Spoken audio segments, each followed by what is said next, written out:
You're listening to the Evening Standard Theatre podcast. I'm Nick Curtis. I'm Nancy Durrant. And this is what's coming up this week.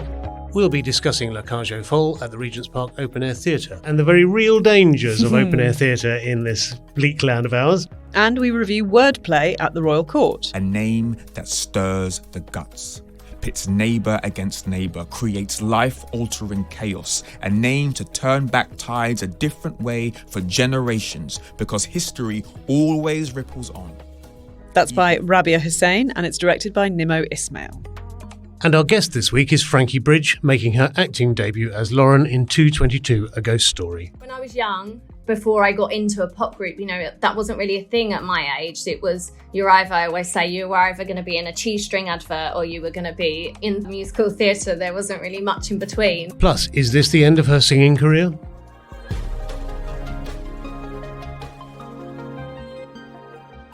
Welcome back to the Evening Standard Theatre podcast. So, not a lot going on this week because of a certain arts festival happening north of the border. Yeah, and also August. What's the point? Nobody really wants to do anything. That's true, yeah. I've been keeping sort of half an eye on the Edinburgh coverage, and we await a sort of onslaught of half comedy, half stand-up, one-person shows. Yes, there's going to be a lot of that. Involving a lot of neurosis, I think. Yeah, a lot of therapy being worked out on stage. I think last year was the year of grief. I'm not sure this year quite yet what the themes are, but yeah, it's definitely very inward-looking. Yeah, there's one about a sex robot, I know, which I think, clearly has a transfer to... Presumably not by a sex robot, so possibly not quite so inward-looking. I don't think AI's got quite that far yet. Yeah, I look forward. Do I? Do you really look forward? Or no, is that going to be the end of days and the termination of civilization when that happens? Skynet goes live. Yes, indeed. So, yeah, not a huge amount happening. Although I did see today news of an exhibition that looks quite interesting called Cartoonists Go to the Theatre. Oh, yeah, that sounds fun. Which is at the Charing Cross Library. It's opening later this month. It seems to be themed around when cartoonists have used the theatre as a medium, so showing Rishi Sunak as Richard III, that sort of thing, rather than the old tradition of actual cartoons accompanying theatre reviews. Oh, yes, those caricatures. There used to be lovely ones. The Daily Mail, when Jack Tinker was their critic, Gary, their cartoonist, Gary Smith, used to do a wonderful overnight caricature of the lead characters of a play. I feel like I've seen these as well in what were at one point, I'm not sure what they are now, but the V&A theatre and performance galleries. Yes. When they weren't using photography. Yeah. It was very much a thing, wasn't it? And they were rather beautiful. But I don't know whether, as you say, I don't know whether they've got those at this show, have they? But they may have some of that in as well. I've only seen a selection because I think it's only literally just been announced, and a cartoonist who I don't actually know just tweeted them at me and said, "This is to whet your appetite." So that's fun. So that was kind of nice. I like that. I've got a cartoon on my wall. Two guys called Knife and Packer who used to do a pocket cartoon in the Evening Standard, and they drew one just saying the caption was "Theatre Critic of Guns and Ammo magazine," and it was a guy in a suit in an aisle with this enormous machine gun trained on the stage. Anyway, that was it. On the days when I was a more savage theatre critic than I possibly am now. Age having mellowed me. But, I do actually. That reminds me though. I do quite want to go back to the V&A and have a look at what they've done with their theatre and performance, what were once called the theatre and performance galleries, and maybe they still are, although I know that they've messed around with the sort of curatorial roles, but they do have some really amazing stuff actually. There's like an entire theatre box from somewhere that was shipped in, God knows where from, and they've got loads and lots of ephemera, lots of costumes. If for anyone who really loves theatre, it's actually just a really kind of magical place to spend an hour or so. It is, and I'd never really sort of thought of them until I went to see the musicals exhibition that they put on there, which wasn't all that impressive, although the wonderful thing about it was the Operation Mincemeat guys were all there because their very clever poster was in there, and they were all taking selfies of each other going, "Oh my God, we're in a musical exhibition." They are really sweet. Also, the V&A has my archive.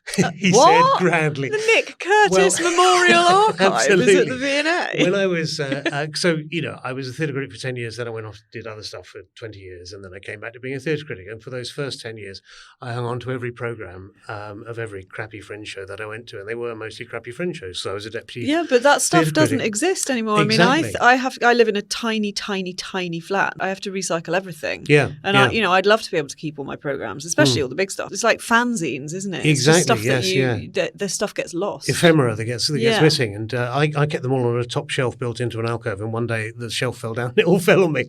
So I thought, this is a sign. And I rang up the Theatre Museum, which was then in Covent Garden, run by the V&A, but they actually had a venue in the basis of underneath the Transport Museum, and said, "I've got like a sackload of fringe stuff, 10 years worth of fringe stuff. Are you interested? And they said, yes, that's stuff we don't have. So somewhere there That's is brilliant. sort of my archive, as I grandly say. How fun. Yeah. I doubt very much that anyone's looked at it ever since. It's probably in a I'm sure that warehouse it is somewhere. of great value to scholars. Nick. Future generations will Absolutely. glory in it, I'm sure. Absolutely. Yeah, well, there we go. Should we kick off with some reviews? Well, let's kick off. Well, listeners. Now then.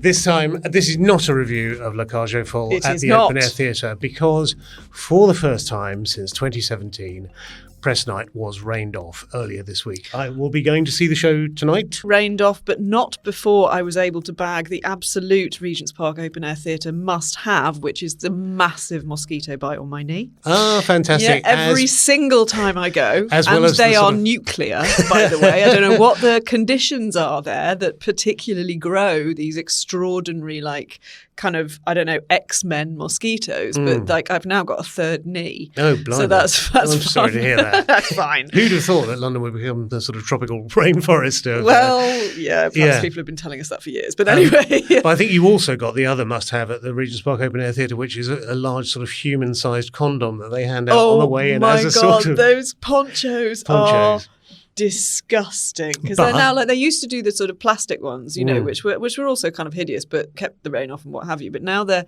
being very eco, and they've got these ones which are biodegradable, and they feel very much like they might be biodegrading as you sit there in the rain, as they cling to everything that you're wearing, and it doesn't feel, you know, when you wear a raincoat that's cold and it is keeping you dry, but it feels like you might as well be soaking wet inside. It's a bit like that. They're not very pleasant. So if you are going to go, and I think you should go, definitely, because the Regents Park Open Air Theatre is a wonderful place. Yes. Definitely take a proper raincoat with you. In the balmy days when there used to be warm summers, I mean, we are now finally getting onto the warm summer, and hopefully, and I'm going back to Regents Park to see the full thing tonight, because it was rained off for the first time since 2017. About 45, 50 minutes into the show. They started late because it was raining at the beginning, and they were sort of mopping down the stage. But in the old days, I remember even on warm evenings, you'd see sort of people who'd never been to Regents Park before turning up in shorts and t-shirts, and you'd see like, all the veterans and all the theatre critics turning up in sort of heated, thermal sleeping bags and tents and ponchos for all weather conditions, because that is the problem. There are certain shows I've never seen. There was a production of The Beggar's Opera at the Open Air Theatre that was rained off on 3 separate occasions, 3 different performances. There was a Kiss Me Kate that was rained off twice. The downpour seemed to start on the line, God, this unbearable heat, during the Kiss Me Kate. And unfortunately, in La Cage aux Folles, it ended just as the son of the 2 gay lead characters was saying, it's starting to rain. It was. I was like, no kidding. No kidding. It's been raining for about 15 minutes. Yeah, so we can't properly review this We can't. on the basis of what we've seen. But it's interesting seeing this revived. I mean, I'd never seen the musical before. I've seen the film. No, I've never seen the musical either. I've seen The Birdcage. Yeah. But that's the only thing. And I hadn't actually until this point realised just how close it is to... Well, I mean, as I say, I haven't seen the second half, or indeed the last bit of the first half. But so far it seems very, very close. Yeah. I thought The Birdcage was a bit more kind of changed from the musical. But anyway, turns out so far it's not. But it is... I haven't seen the musical myself before. And it is it's an interesting story, because I mean, I know it's set in the 70s, but it is quite a dated sort of concept, isn't it? The lad asking his parents, his 2 male parents who are a gay couple, to pretend not to be gay. Yes. And I would have thought he'd have the decency to be a bit more embarrassed about that. Because it's funny, though, isn't it? It's like, I know it's set in the 70s. It's very visually set in the 70s. Yes. But because it's kind of like a silly musical with a sort of like, a borderline panto edge. Yes. That kind of, the period setting doesn't, it sort of melts into the background a little bit. So it feels very, very weird that that's happening, and that nobody seems to think that that's completely unacceptable. Yes, it's quite funny. It's very true. It didn't land with the audience at all. It was very funny. They all went, oh. Yeah. It was really quite funny. I mean, I suppose in some ways some things never change. One of the reasons that the son feels he has to ask them to go through this charade is that his fiance's dad is a right-wing populist politician yes, peddling which is, a line of, sort of outmoded morality and, Yeah. or, traditionalism. Yeah, I which suppose. feels very much more up to date, oddly enough. Yeah. Yes, indeed it funny. does. It's interesting that this came about within 2 years of them reviving The Normal Heart at the National, Yeah. which is both of them co-written by Harvey Fierstein. Right. Which weirdly, the Normal Heart, although it was very much of its time, and that Yeah. came very much from the sort of bleeding edge of the AIDS crisis. Yeah. That's almost like a report from the front line Yeah. from the early 80s. You sort of like you can kind of understand it. For me, that sort of illuminated the kind of internalized homophobia of that period, Yeah. and the self-loathing, and also the conflict within the community of that period in a way that didn't make you go, oh, that's completely unacceptable, because you were like, okay, I see why that is happening. Yeah. Whereas this is a very different sort of thing, isn't it?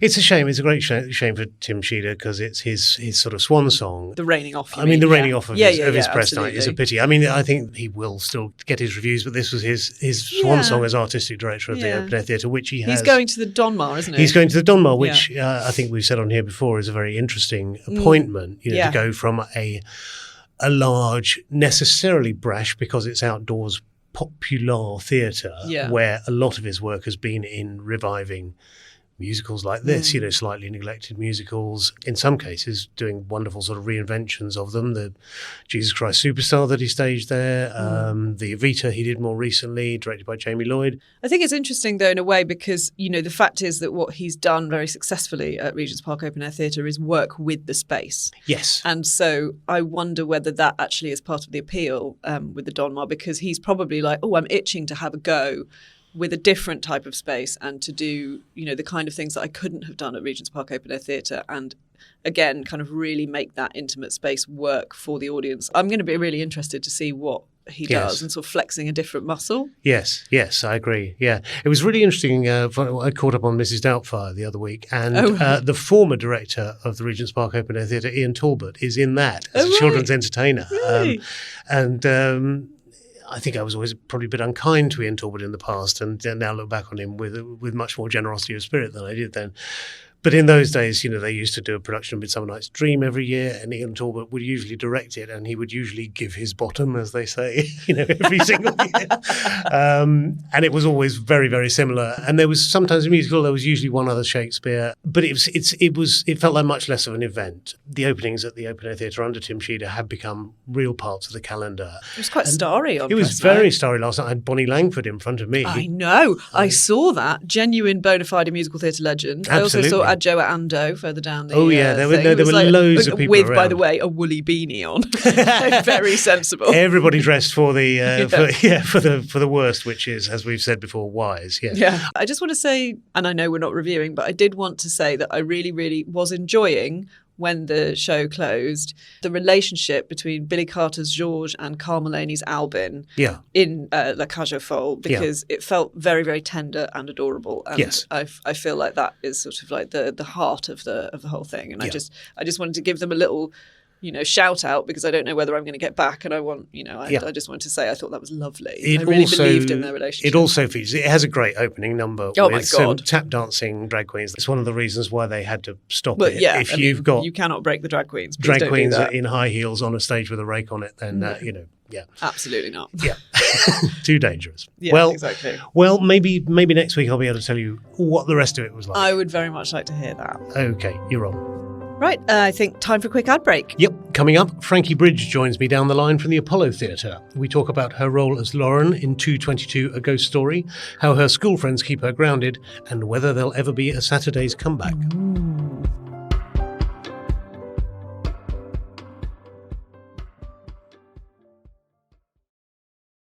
Hello, my name is Charlie Stemp, and you are listening to the Evening Standard Theatre Podcast. You're listening to the Evening Standard Theatre Podcast, and I am joined now by Frankie Bridge. Thank you. Hello.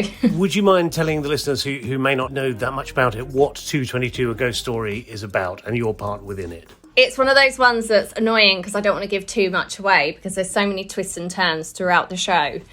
But basically, you come and you watch 4 people at a dinner party. And there is something scary that happens every night at 2:22. These friends decide to sit it out until that time. and wait for this moment to happen. And it's all kind of a question of, are ghosts real, aren't they? Coming up with reasons why human beings think they are, and kind of fighting against that with scientific facts as to why ghosts can't be real, and all the relationships that come within that. So I play a character, Lauren, and she's the only person on stage that knows everyone in the room. It's one of those shows that's going to make you jump, laugh and cry. So it's a real experience of the emotions, I would say. It's interesting because for years, these sort of genre plays had sort of died out, and then The Woman in Black came in and ran for absolutely forever as this sort of old-fashioned ghost story. And even though 222 is set recognisably in modern London, the way it springs its scares on you is quite sort of classic, isn't it? It literally makes your hair stand on end and makes you jump out of your seat. It's more jumpy than scary, I would say. And I know some people find those two things the same thing, but I think the story, like most scary films, I would say, kind of, not scary. If you had it on silent, it wouldn't be as scary. I think we draw you in and we make your brain start thinking, so the noises make you even more jumpy. But for me, is it The Woman in Black? Yes. I never went to see it because I knew there was a part where she came into the audience and I just couldn't stand the thought of that happening. We're only allowed to do this spoiler now, that show's closed. Oh, okay, yeah, so it's closed. So I would say, don't worry about that happening. That doesn't happen. No, fair enough. Lauren is a psychiatrist, is that right, or a psychologist? Yeah, so I think that's the fun thing for me about playing Lauren, is that numerous British faces have played Jenny. And for me, it's quite nice as a change that I'm playing Lauren, so I don't feel like I'm being compared to like Cheryl or Lily Allen. And yes, she's a psychiatrist.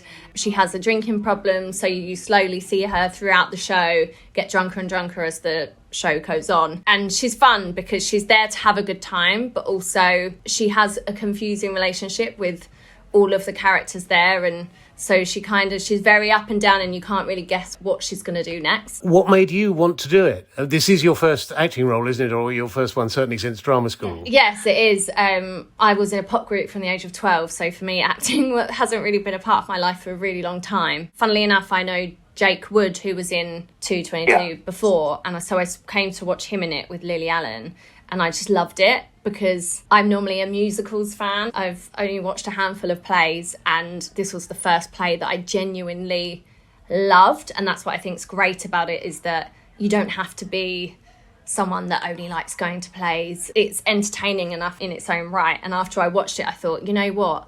I'd love to do something like that.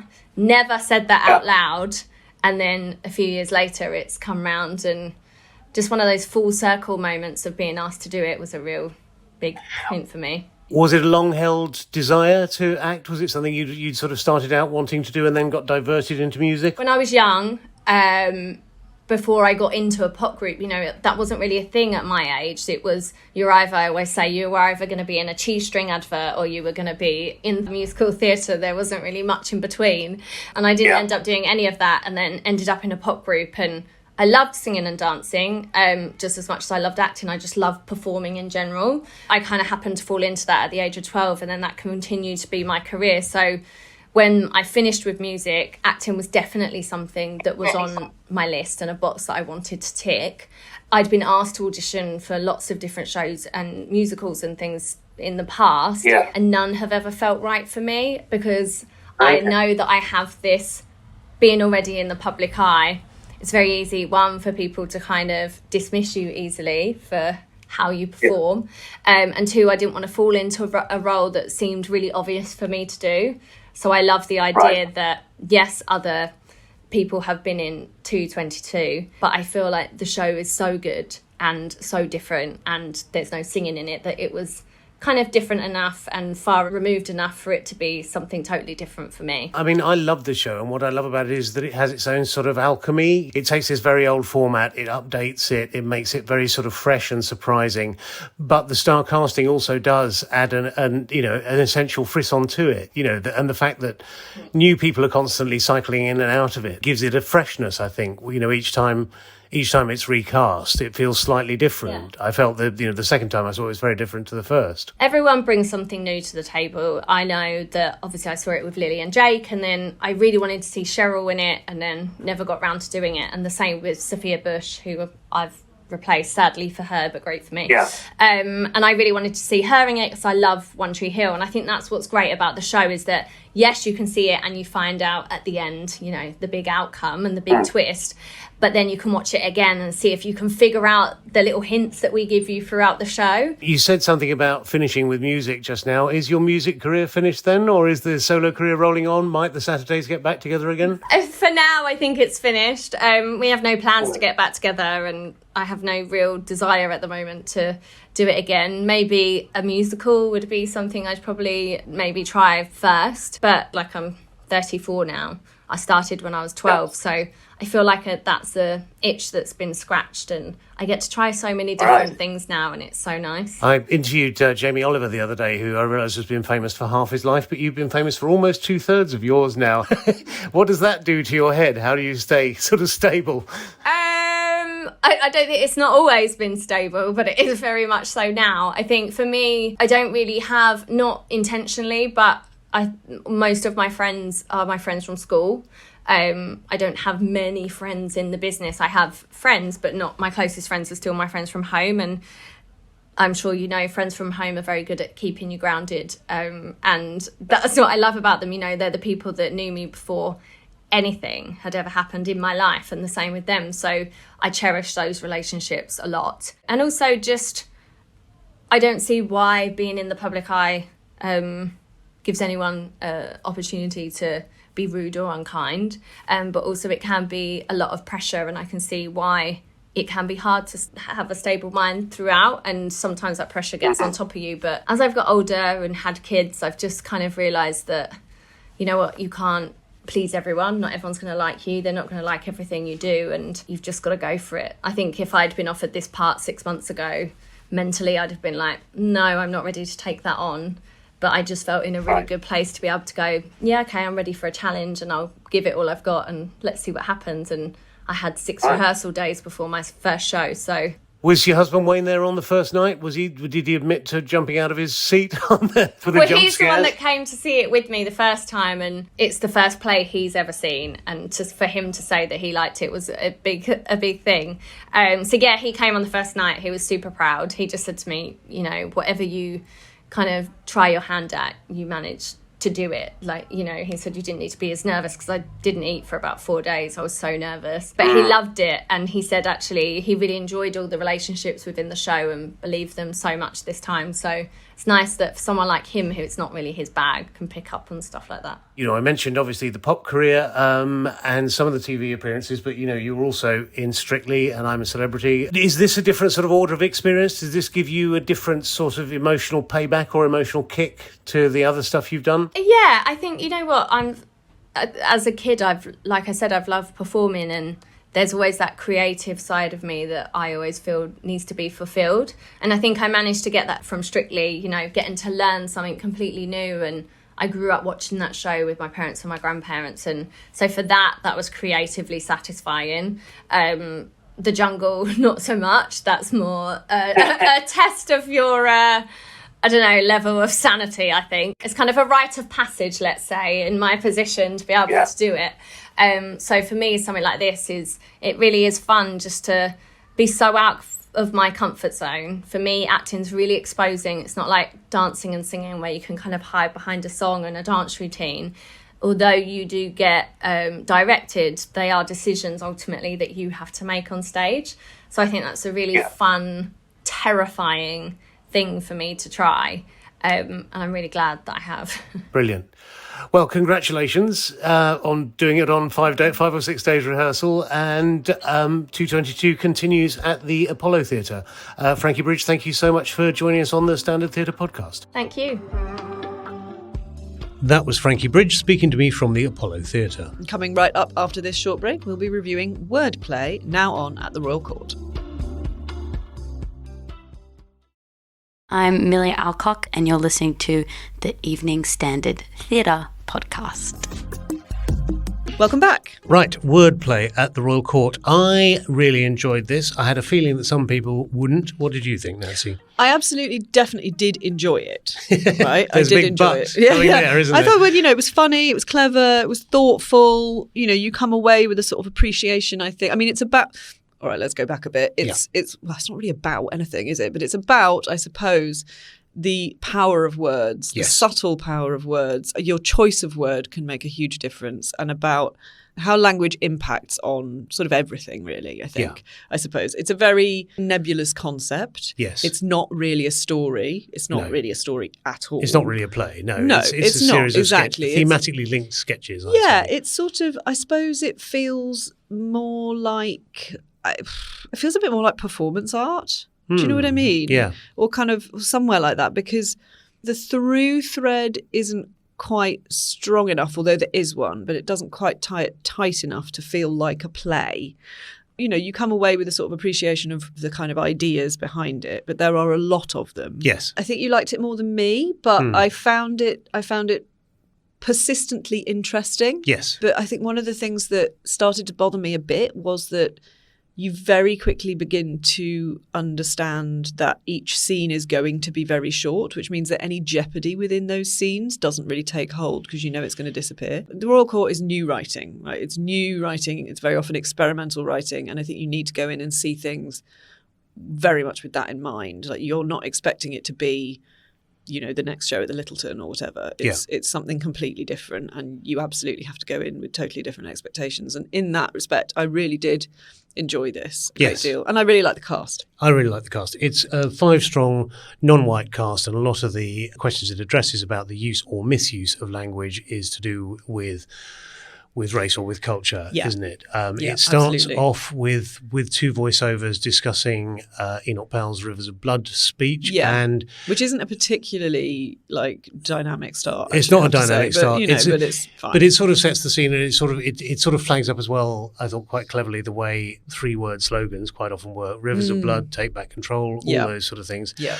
But you then get into, I thought, a very funny, almost thick of it style sketch where the private officers at number 10 are coping with a gaffe by an unnamed but pretty easily identifiable Prime Minister, I think. They say, should we get him a haircut? And they're like, no, he looks better without it. Yeah, should we get him a new suit? No. So I think we know who they're talking about. And he's obviously said made some gaffe or slur, which they are scrambling to cover up for because he refuses to apologise. Yeah. So they're Googling synonyms for sorry. I know, it's so good. We're going regret, chagrin. Yeah. And that really shows you the sort of, I think I said when I wrote this up that I thought the cast really have deeply funny bones. They're very, very, very funny people. Yeah, they are really good. They're hugely charismatic. I think that all of the acting across the board was really, really strong. It's written by Rabiah Hussain, and it's directed by Nimmo Ismail. And some of the direction is a bit distracting, I think. There's quite a lot of kind of expecting something from the direction, which is quite a little bit fussy in this very, very spare space, which then doesn't transpire. It's a little bit tricksy, and it is a bit of a sort of tricksy. Yeah, tricksy is a good word. Concept, the whole thing. Yeah. I mean, the fascinating thing, which I didn't know until I was sat down in front of it, is that Rabiah Hussain was writing this play when she was diagnosed with a brain tumour, which affected her speech centres and her comprehension and use of words. Yeah, I mean, so it's absolutely extraordinary. This is really shot through with that.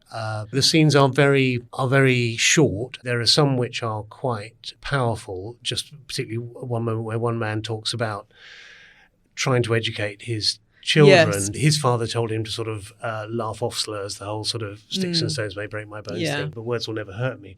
But he says, actually, words strike you like artillery fire, which was a phrase that really embedded itself in my mind. I like the use of. I'm always slightly relieved when plays reference the fact that people actually use mobile phones these days. Still, most drama acts as if they weren't invented. You know, exactly. I'm not saying I want every play to be like this, but I think particularly a play about words. Yeah, exactly. Because as we see in this one, there's a whole other language which is currently in use. Yeah. Which is text. Hashtags emoji and language, emojis. Hashtags and emojis. Yeah, I love those scenes as well, where there's this group of friends. They're all on the stage, but they're all in different places, and they're all texting each other, and they're speaking the emoji texts that they're sending to each other, and it is really funny. Yeah, it's really funny. I really like it. I thought it was really nice. I, as you say, we both thought Kosar Ali was great. I think she has a lovely sort of conspiratorial acting style that sort of Yeah. invites you in to, as if you're sharing something implicit with her. Yeah, And she's still she's only so 21, I think, I or something. know. She's amazingly young. I've seen Yusra Wasama in a number of things, Yeah, and same. she has a sort of elegant charisma Yes. that's- in every role that she plays. Yeah, yeah. And I'm just, I sort of look forward to more leading roles for her, actually, because I yeah, think she's really good. I'd like someone to give Simon Magnonda a sort of a really dramatic role. He plays the sort of geek parts Yeah, he really does. well. Yeah, exactly. Brilliantly. He's very, very good comic actor. Yeah, Yeah. I quite like to see him in Richard III. Richard III something or like that'd be Hamlet, fun. Yeah, but he's great. not doing that here. He No. is being a geek or, a series Yeah. of geeks and Yeah. does it very well. Issam Al Ghussein, I wasn't that familiar with. No, I've never seen him before. Sireen but Sabra, he I've was seen in good. many things. But the five of them, they're all different ages, different levels of experience, but I think they mesh really well here. Yeah, again, this is a new play, and I thought that the kind of wealth of ideas in it was like really rich and exciting. Yeah. So, I think it's absolutely worth seeing. I It's the really most like it. enjoyable thing I've seen at the theatre upstairs at the Royal Court for quite a long time. Oh, really? So, yes. I don't know how much is that. I must admit I haven't seen that much at the Royal Court upstairs recently, but yeah, enjoyable is a good Yes. word. Yes. Definitely. There yeah, we go. I think when's it on until? It Do is you on remember? until August the 26th. Brilliant. I think people should go. I think people should go too.